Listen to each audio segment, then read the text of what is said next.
Peggy 16.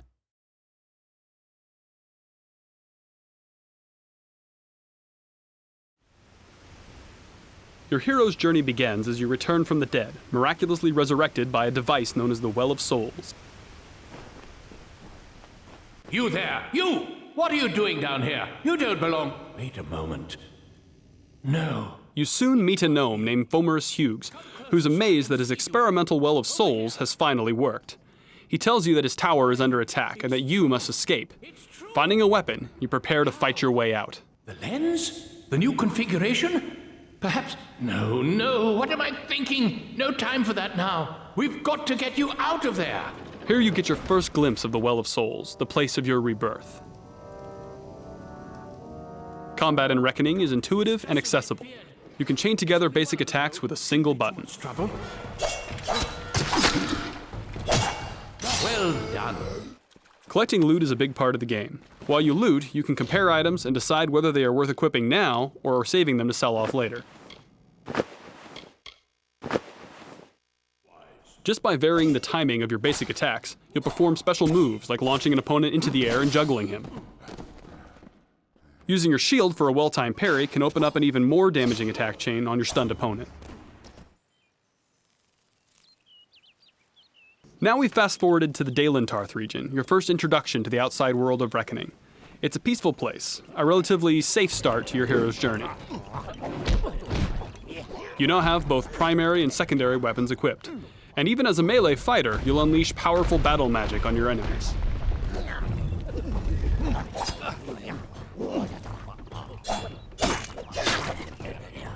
Sometimes you're rewarded with opportunities to dispatch enemies with a special Fate Shift kill.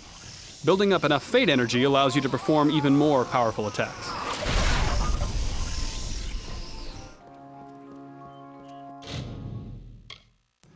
Reckoning features a robust crafting system. Here, for example, you might try your hand at Sagecraft.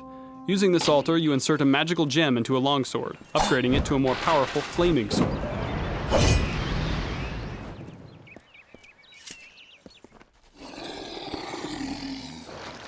Combat in Reckoning is all about the choices you make for your character, what abilities you select, what armor and weapons you equip, and what strategies you employ against various enemies. You can perform a war cry that knocks your enemies back, attack the Banchain with your hammer, attack her minions with your sword, and then use your harpoon ability to pick off the stragglers. The Quake ability sets up the enemy for another Fate Shift.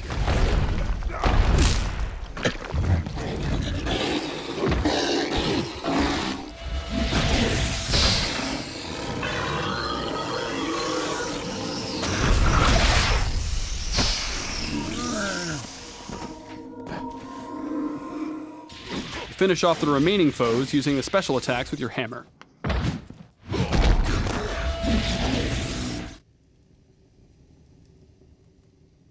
Imagine now that every choice you've made has led you down the path of the mage. You still have a shield, but it's a magical talisman, and your parry move sets your opponent on fire. You also have these chakram weapons you can use to tear through your enemies at a range.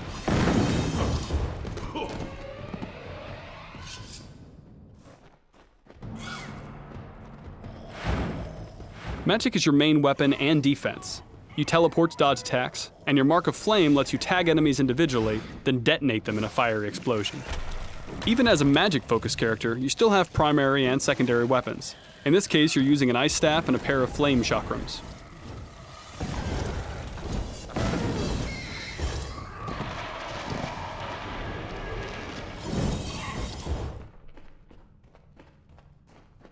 For the sake of this demo, we've given you an advanced spell, Meteor.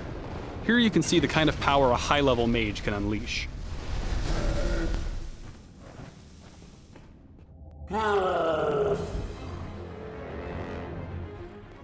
Throughout the game, you'll encounter big creatures like this Prismeer troll. Most RPGs would turn this into a highly scripted fight, but in Reckoning, these encounters are action-oriented in real time.